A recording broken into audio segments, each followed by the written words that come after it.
Radhe Radhe everyone.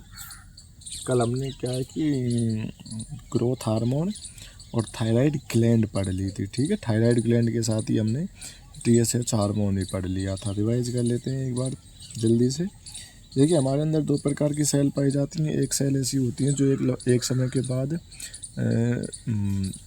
टूट जाती हैं या फिर मर जाती हैं। मरने के बाद वो जो सेल है वो अपने आप को दो नई सेल्स में डिवाइड कर लेती है। ऐसी सेल्स को हम नॉर्मल सेल कोशिका कहते हैं। एक सेल ऐसी होती है जो एक फिक्स समय के बाद अपने आप को डिवाइड नहीं करते, वो ख़त्म हो जाती है। ऐसी सेल्स को हम कॉर्प सेल्स या कनिका कहते हैं। और ऐसी सेल्स के एग्जांपल हैं RBC और WBC। एक तरह की सेल और पाई जाती है जिनको हम स्टेम सेल या स्तंभ कोशिका कहते हैं। ये कोशिका क्या करती है, ये जब कोशिका इसका जीवन काल पूरा होगा तो ये एक कोशिका तो खुद बन जाएगी और एक कोशिका नई कोशिका बना देगी, बीज जिसको कहते हैं। ठीक है, किसी भी चीज़ को। और उसके बाद ये जो स्टेम सेल है ये हमारी हड्डी में पाई जाती है। कहाँ पाई जाती है? ये हमारी हड्डी में पाई जाती है। हड्डी में जब ये पाई जाती है ये हमारी हड्डी में पाई जाती है। हड्डी में प्लेट होती है, प्लेट में ये पाई जाती है। तो ये कि जब ये क्या है कि ये जो सेल है ये जो टूटती है, ये जो मतलब डिवाइड होती है, तो ये हमारी हड्डी की लंबाई को बढ़ाती है। इसलिए हम इसको ग्रोथ हार्मोन हड्डी की या फिर हमारी लंबाई की सेल कहते हैं। ये इसकी वजह से हमारी लंबाई बढ़ पाती है। ठीक है, इस सेल को हम ओस्टियोब्लास्ट कहते हैं और ये इमेच्योर होती है। और इमेच्योर होने के कारण ही क्या है, इसमें डिवीज़न संभव हो पाता है। जैसे कि और फिर जो चाइल्डहुड स्टेज है इसमें दो प्रकार की ग्रोथ हार्मोन अगर कम निकलता है तो बौनापन हो जाता है। ग्रोथ हार्मोन ज़्यादा निकलता है तो ग्याग्नेटिज्म और भीमकायता हो जाती है। ठीक है, उसके बाद हमने पढ़ी थी हमारी थायराइड ग्लैंड। थायराइड ग्लैंड हमारी नेक में होती है, एच शेप में ये होती है। इसमें क्या है कि थायराइड ग्लैंड में थायरोनिन केमिकल होता है। वो कैसे होता है, हमारी जो पीयूष ग्रंथि है उससे TSH hormone, thyroid stimulating hormone निकलता है। वो इस थायराइड ग्लैंड को एक्टिव सक्रिय करता है। जब ये सक्रिय हो जाती है तो थायरोनिन केमिकल निकलता है। थायरोनिन केमिकल आयोडीन के साथ, ये आयोडीन कहाँ से आया? आयोडीन हमारे भोजन में हम खाते हैं नमक के साथ। आयोडीन के साथ क्या मिल जाता है? 3I2 और 4I2 मिला देता है। टेट्रा आयोडोथायोनिन जब बनता है तो इसको हम कहते हैं थायरोक्सिन हार्मोन। थायरोक्सिन हार्मोन हमारी बॉडी के फंक्शन के लिए या फिर हमारे माइंड के डेवलपमेंट के लिए बहुत ज़रूरी होता है। ये हमारे अंदर माइटोकॉन्ड्रिया की संख्या को बढ़ाता है जिससे हमारी एनर्जी बढ़ती है। ये हमारे बॉडी के टेम्परेचर को कम रेगुलेट करता है। और ये हमारी लेंथ, हमारी बोन की लंबाई को भी बढ़ाता है। इसकी वजह से थायरोक्सिन या थायराइड ग्लैंड में थायरोक्सिन हार्मोन की कमी से क्या हो जाता है? गोइटर या गैंगा या गलगंड रोग हो जाता है। जिन लोगों में नमक की कमी होती है उनमें ये हो जाता है। इसका जो ट्रीटमेंट है वो आयोडीन इंजेक्शन है। और एक हमने पढ़ा था क्रिएटिनिज्म, जड़मानता। इसमें क्या है कि जब आदमी बौना हो, बॉडी की लंबाई ज़्यादा नहीं बढ़ी हो और लेस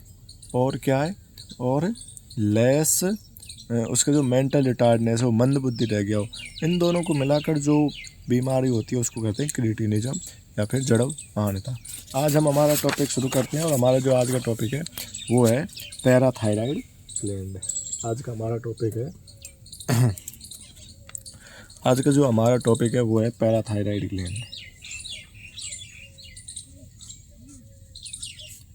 पैराथायराइड ग्लैंड या फिर पैराथायराइड ग्रंथि। ठीक है, पैराथायराइड ग्लैंड को अब हम पढ़ेंगे। तो देख लीजिए हमारे पैराथायराइड ग्लैंड हमारे अंदर कहाँ पे पाई जाती है। देखिए, ये हमारी नेक है, गर्दन, ये हमारी गर्दन है। हमारी गर्दन पर मैंने आपको कल पढ़ाया था कि क्या एच शेप की क्या मिलती है? एच शेप की हमारी गर्दन पर थायराइड ग्लैंड मिलती है। हमारी गर्दन में एच शेप की थायराइड ग्लैंड मिलती है।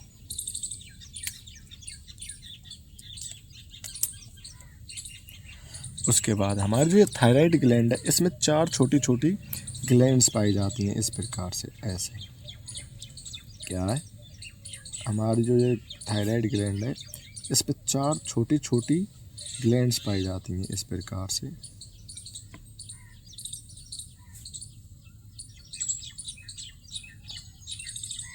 इस प्रकार से इस पर 4 छोटी छोटी ग्लैंड्स पाई जाती हैं। ये जो ग्लैंड्स हैं ये है पैराथायराइड ग्लैंड्स। कौन सी हैं ये पैराथायराइड ग्लैंड है। कौन सी ग्लैंड है ये है पैराथायराइड ग्लैंड। ओके, अब आप मुझे बताइए, देखिए अब आप थोड़ी देर देखिए ये हमारी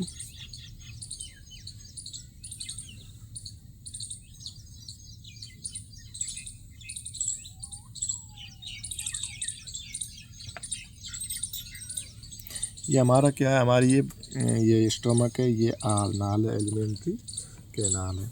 हम जब कुछ भी भोजन खाते हैं तो हम भोजन में बहुत सारी चीज़ें खाते हैं, उसमें हम कैल्शियम भी खाते हैं। क्या खाते हैं? कैल्शियम भी खाते हैं।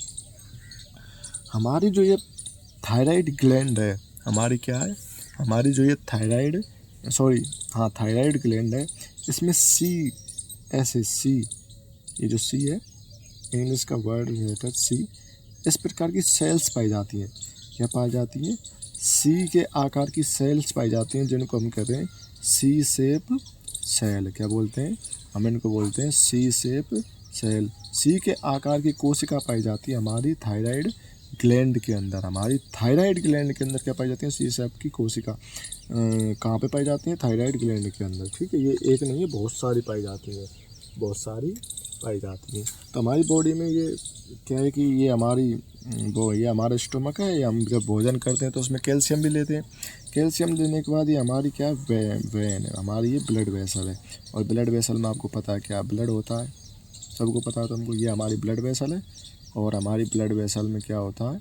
हमारी ब्लड वेसल में क्या होता है? हमारी ब्लड वेसल में ब्लड होता है। क्या होता है हमारी ब्लड वेसल में? हमारी ब्लड वेसल में ब्लड होता है।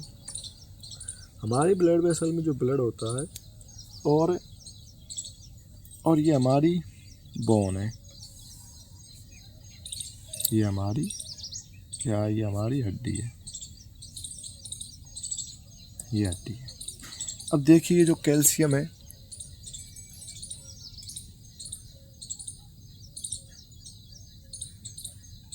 देखिए ये जो कैल्शियम है ये हमारे आहार नाल या स्टोमक में से निकल के, हमारे भोजन में से निकल के कहाँ पे जाता है? ये हमारे यहाँ से जाता है हमारे ब्लड में। कहाँ? हमारे ब्लड में। और हमारे ब्लड से ये निकल के कहाँ पे जाता है? ये जाता है हमारी बोन में। अब तुमको पता है कि जो हमारी बोन है वो किसकी बनी होती है? कैल्शियम की बनी होती है। किसकी बनी होती है? कैल्शियम की। अब हमारी जो बोन है ये हमारे कैल्शियम की बनी होती है। हमारी जो सी शेप सेल है, हमारे अंदर जो ये सी शेप सेल है, इससे एक हार्मोन निकलता है जिसको हम बोलते हैं कैल्सिटोनिन हार्मोन। कैल्सिटोनिन हार्मोन क्या निकलता है? याद रखिएगा, हमारी जो सी शेप की सेल है इससे एक हार्मोन निकलता है कैल्सिटोनिन हार्मोन। निकलता है कैल्सिटोनिन हार्मोन। ठीक है। अब जो ये यहाँ से ये कैल्शियम है हमारे ब्लड तक जाने के लिए इसको हमारी बॉडी में एक चीज़ पाई जाती है जो इसको हमारे ब्लड तक ले जाता है।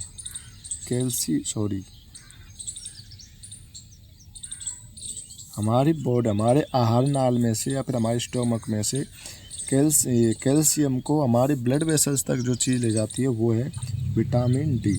जब मैं आपको विटामिन पढ़ाऊंगा, जब इसको और डिटेल में पढ़ लेंगे। अभी आप इतना याद रखिए कि हमारी आहार नाल से कैल्शियम को ब्लड वेसल से जो चीज़ ले जाती है वो है विटामिन डी। क्या है? Vitamin D. ठीक है, विटामिन डी है। ये कैल्शियम यहाँ पे आ गया। अब इस कैल्शियम को यहाँ से यहाँ तक ले जाने में, कहाँ से कहाँ तक? यहाँ से यहाँ तक ले जाने में एक चीज़ काम आती है।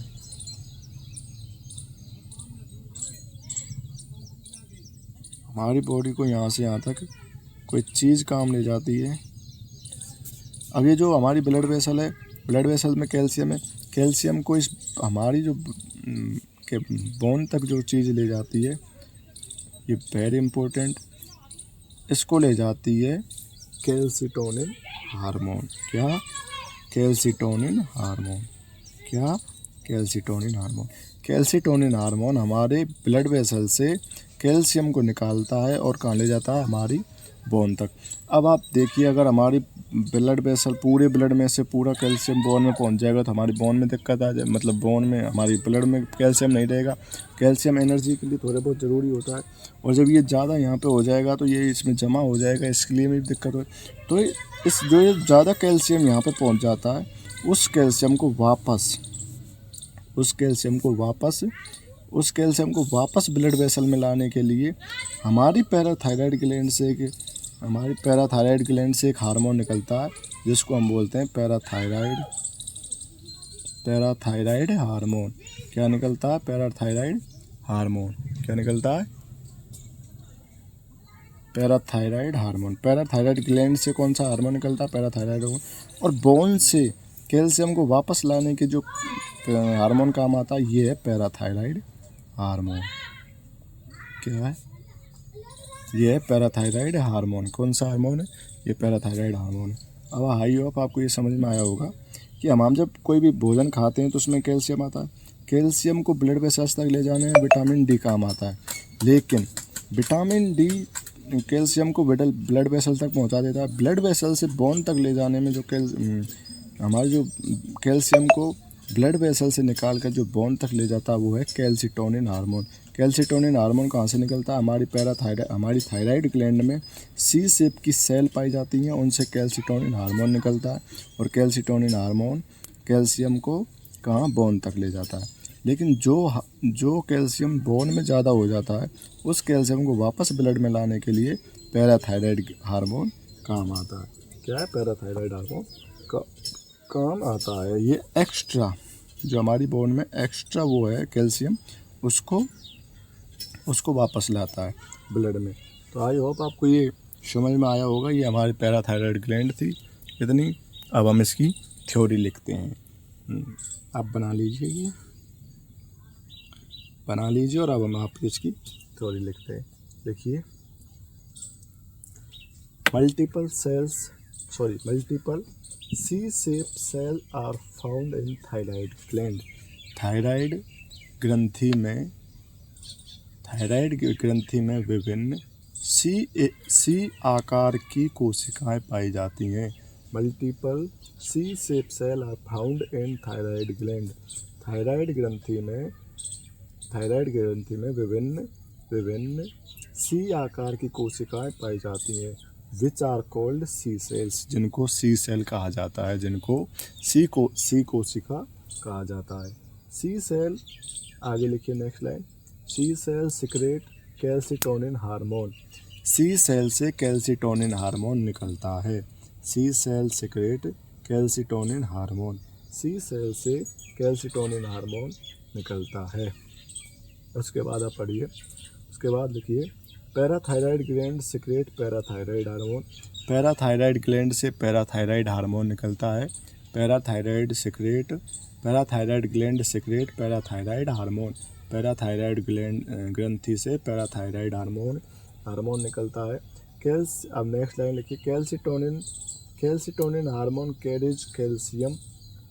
अब लिखिए, calcitonin hormone carries calcium from blood to bone. Calcitonin hormone calcium को रक्त से हड्डी की ओर ले जाता है। रक्त से हड्डी में ले जाता है।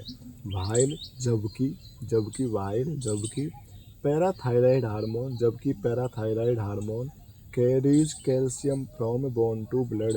While parathyroid hormone carries calcium from bone to blood. जबकि पैराथायराइड हार्मोन कैल्शियम को हड्डी से रक्त में लाता है। सो इसलिए बोथ दीज हार्मोन, ये दोनों हार्मोन्स, इसलिए ये दोनों hormones maintain the calcium level normal in blood. रक्त में कैल्शियम के स्तर को बनाए रखते हैं। अब हम पढ़ते हैं टेस्टिस एंड ओवेरी ग्लैंड। हम इनको डिटेल में पढ़ेंगे।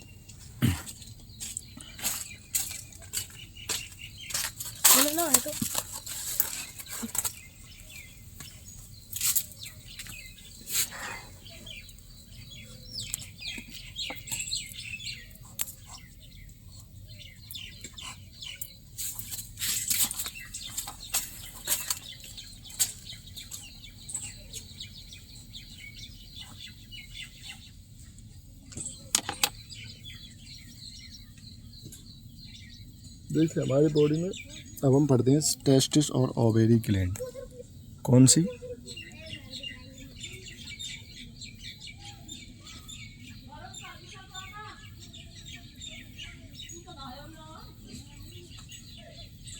क्या पढ़ेंगे? अब हम पढ़ेंगे टेस्टिस और ओवेरी ग्लैंड। टेस्टिस को आप पता है वृषण बोलते हैं हिंदी में, वृषण, और इसको अंडाशय, अंडाशय ग्रंथि। देखिए इनका जो मेन मतलब मुख्य रूप से पढ़ेंगे वो पढ़ेंगे जनन तंत्र। जब हम चैप्टर पढ़ेंगे रिप्रोडक्शन सिस्टम तब पढ़ेंगे, लेकिन मैं आपको भी थोड़ा सा नॉर्मल जानकारी दे देता हूँ। देखिए हमारे अंदर सेक्सुअल लिंग हमारे अंदर सेक्सुअल क्या मिलते हैं? हमारे अंदर सेक्सुअल कैरेक्टर्स मिलते हैं, लैंगिक लक्षण क्या मिलते हैं हमारे अंदर? लैंगिक लक्षण। अब ये लैंगिक लक्षण क्या होते हैं ये मैं आपको बता देता हूँ। लैंगिक लक्षण, देखिए हमारे अंदर ये जो लैंगिक लक्षण होते हैं ये दो प्रकार के होते हैं। हमारे अंदर लैंगिक लक्षण दो प्रकार के होते हैं। एक तो होते हैं प्राइमरी, एक तो होते हैं ये प्राइमरी, प्राथमिक,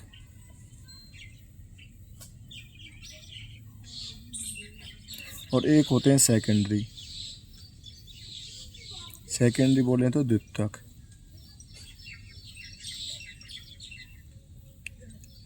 द्वितीयक, ठीक है। हमारे अंदर ये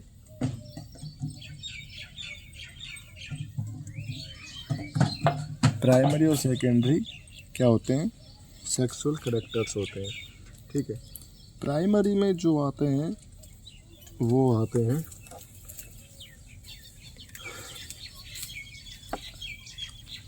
प्राइमरी में आते हैं देखिए जब मेल जो होते हैं उनसे स्पर्म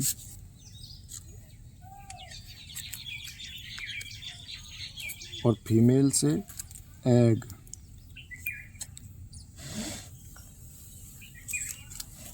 मेल से स्पर्म और फीमेल से एग बाहर निकलते हैं।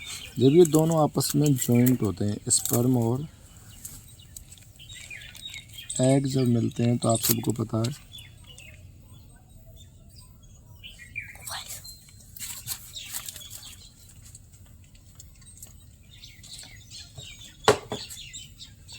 जब एग और स्पर्म मिलते हैं तो आपको पता क्या बनता है?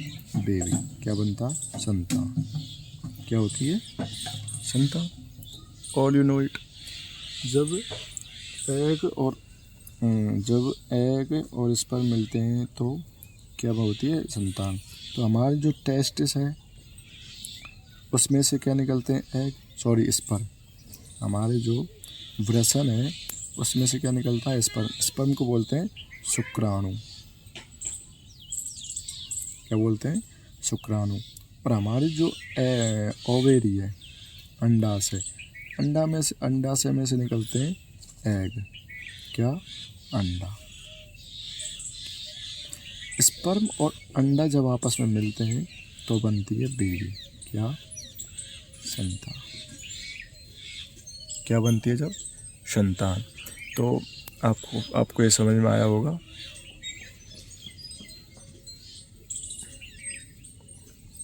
हमारी बॉडी में सेक्सुअल कैरेक्टर प्राइमरी और सेकेंडरी होते हैं।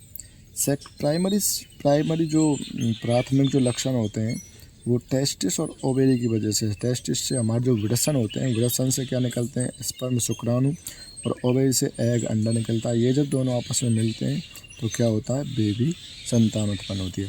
लेकिन हमारे जो द्वितीयक जो सेकेंडरी कैरेक्टर होते हैं ना, ये हमारी एक्सटर्नल अपीयरेंस, हमारी बाहरी स्वरूप को दिखाने में काम आते हैं। बाहरी स्वरूप को जैसे कि अब आप देखते हैं कि जो औरतें हैं उनके बाल लंबे होते हैं, उनकी आवाज़ पतली होती है, उनकी जो ब्रेस्ट है, छाती है, उसका डेवलपमेंट मर्दों से ज़्यादा होता है, और उनका जो स्किन है वो सॉफ्ट होती है।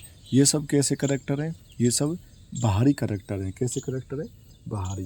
तो ये जो आते हैं, ये आते हैं दो चीज़ों की वजह से। देखिए अब बाहरी करैक्टर का जैसे मैं आपको एग्जांपल दूं, बाहरी करैक्टर का सेकेंडरी में बाहरी स्वरूप ये किसके लिए, एक्सटर्नल अपीयरेंस, किसके लिए, बाहरी स्वरूप में एक्सटर्नल अपीयरेंस में क्या होता है, जो सेकेंडरी करैक्टर कौन से होते हैं, जो बाहरी स्वरूप को दिखाते हैं। अब बाहरी स्वरूप में क्या होता है, फीमेल में क्या होता है बाहरी स्वरूप, फीमेल्स में कौन से और मेल में क्या होता है। देखिए आप देखिए गौर दीजिएगा, फीमेल में जो ब्रीस्ट का डेवलपमेंट है, ब्रीस्ट का डेवलपमेंट या फिर विकास बोल दीजिए, ब्रीस्ट का जो डेवलपमेंट है वो एक बाहरी करैक्टर है, ठीक है। और मेल्स में दाढ़ी मूंछों का आना, क्या, पूरी बॉडी पर बालों का आना, पूरी बॉडी पर बालों का आना, या फिर बोल दें तो बालों का आना। इसमें दाढ़ी मूंछें भी शामिल है, इसमें क्या है, दाढ़ी मूंछें भी शामिल हैं, इसमें दाढ़ी मूंछ भी शामिल हैं।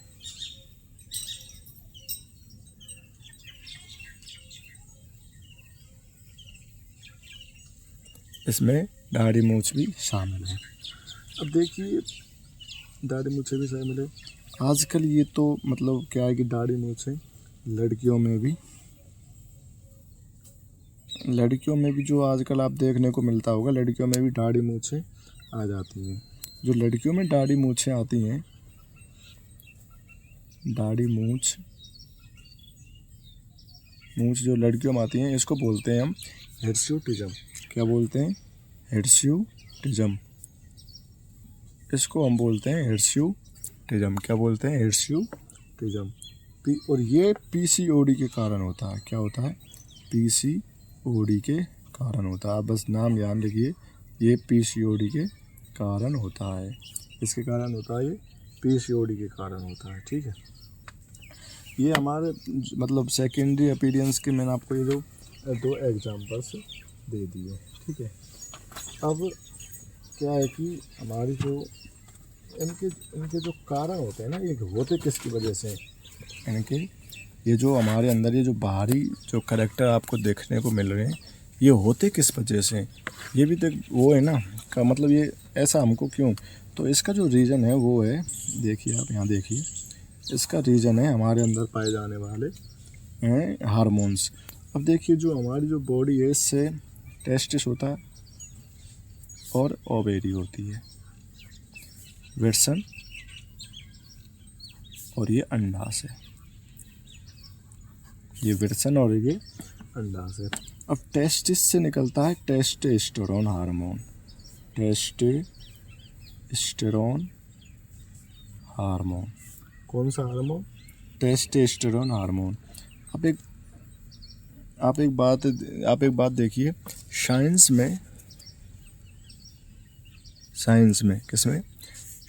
में मेल के लिए जो वर्ड यूज होता है ना, साइंस में मेल के लिए जो वर्ड यूज होता है वो होता है एंड्रो, और फीमेल के लिए जो वर्ड यूज होता है वो होता है गाइनो, एंड्रो और गाइनो।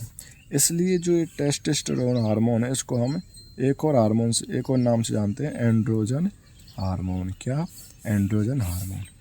और जो ओवेरी है, इससे जो हार्मोन बाहर निकलता है,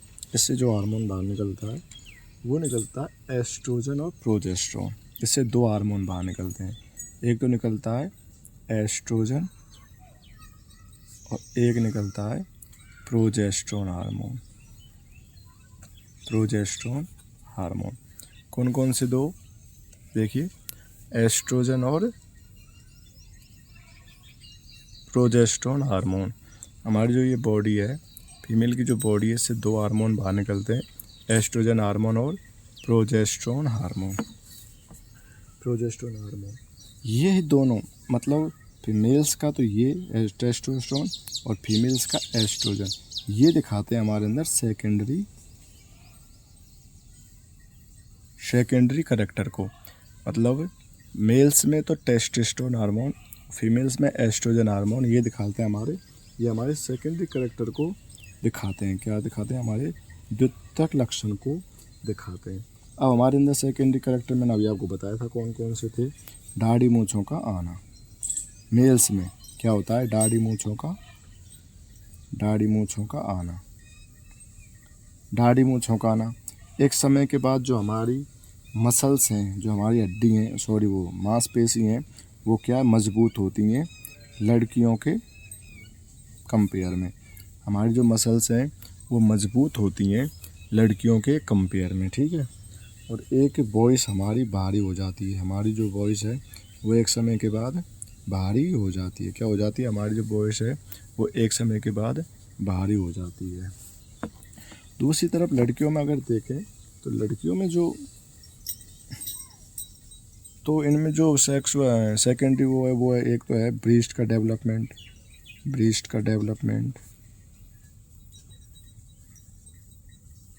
क्या है, ब्रेस्ट का डेवलपमेंट। एक तो है इनका ब्रेस्ट का डेवलपमेंट। दूसरा है इनकी जो वॉइस होती है, लड़कियों की जो वॉइस होती है वो लड़कों के मामले में लड़कों से पतली होती है कंपैरिजन में। तो वॉइस क्या होती है इनकी, पतली। वॉइस पतली होती है, या फिर बोल तो सुरीली होती है, मीठी होती है। और तीसरा एक और, जो इनकी जो स्किन होती है, वो क्या होती है, सॉफ्ट होती है। बहुत सारे कैरेक्टर्स होते हैं, लेकिन ये भी मैंने आपको कुछ एग्जांपल्स दिए हैं बाहरी कैरेक्टर्स के, आप देख लेना। इनकी हमारी मसल्स मजबूत होती हैं, लड़कियों की जो मसल्स हैं वो कम, जो मतलब सॉफ्ट होती हैं, हमारे बराबर मजबूत नहीं होती हैं। इसलिए जब मेल और फीमेल आपस में लड़ाई लड़े तो कौन जीतता है, मेल जीतता है। हालांकि वैसे लड़ाई लड़े तो फीमेल ही जीतती है हमेशा, लेकिन अगर फिजिकली लड़ाई लड़े तो हमेशा मेल जीतता है। ये जो एस्ट्रोजन हार्मोन है, इसकी वजह से ये सारे काम हो रहे हैं। इसलिए इस एस्ट्रोजन हार्मोन को एक और नाम से जाना जाता है, वो है ब्यूटी हार्मोन। क्या, ब्यूटी हार्मोन, सुंदरता का हार्मोन। क्या है, एस्ट्रोजन हार्मोन को क्या है, ब्यूटी हार्मोन के नाम से जाना जाता है। इसलिए आजकल ये जो मॉडल्स होते हैं ये अपने अंदर एस्ट्रोजन हार्मोन के इंजेक्शंस लगवाते हैं। क्या है, अपने अंदर किसके इंजेक्शंस लगवाते हैं, ये अपने अंदर एस्ट्रोजन हार्मोन के इंजेक्शन लगवाते हैं, जिसकी वजह से ये 50, 55, 60 साल की उम्र में भी क्या लगती हैं, जवान और खूबसूरत लगती हैं। उसका कारण क्या है, एस्ट्रोजन हार्मोन के ये इंजेक्शंस लगवाती हैं अपनी बॉडी के अंदर। तो ये हमारे अंदर ये हमने आज पैराथायराइड और टेस्टिस और ओवेरी ग्लैंड पढ़ ली, ठीक है। ये जो टेस्टिस और ओवेरी ग्लैंड है ये मैं आपको डिटेल में पढ़ाऊँगा जब हम reproductive system of human being पढ़ेंगे, मानव का जनन तंत्र पढ़ेंगे, जब मैं आपको टेस्टिस और ओवेरी बहुत डिटेल में पढ़ाऊँगा। अभी तो बस आपको ये नॉर्मल आइडिया दिया है कि हमारे अंदर क्या काम कर सकते हैं और क्या काम नहीं करते हैं, ठीक है। ओके, बाकी पढ़ेंगे हम कल।